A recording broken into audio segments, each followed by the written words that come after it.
Why was the Talmud written in Aramaic instead of Hebrew, even though it is claimed that Rabbanite Jews at that time understood Hebrew? The Talmud, specifically the Babylonian Talmud, was written in a combination of Hebrew and Aramaic. This may seem curious, as Hebrew was indeed widely understood by the Rabbanite Jews at the time.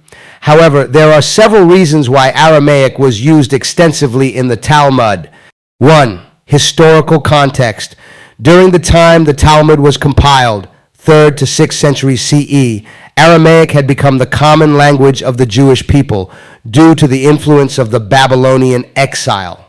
Aramaic was widely spoken and understood by the Jewish population in Babylon, where the Babylonian Talmud was primarily developed. 2. Accessibility.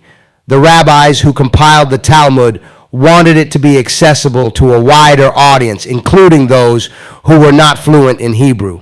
By incorporating Aramaic, they ensured that the teachings and discussions within the Talmud could be understood by a broader range of people. 3.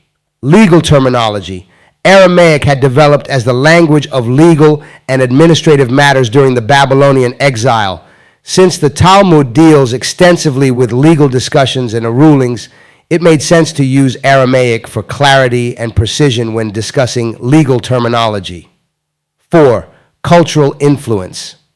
The Babylonian Talmud was heavily influenced by the Babylonian Jewish community, which primarily used Aramaic in their daily lives.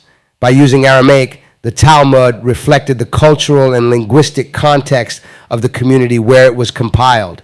It's important to note that the Mishnah, which is the earlier compilation of Jewish oral law and forms the core of the Talmud, was primarily written in Hebrew.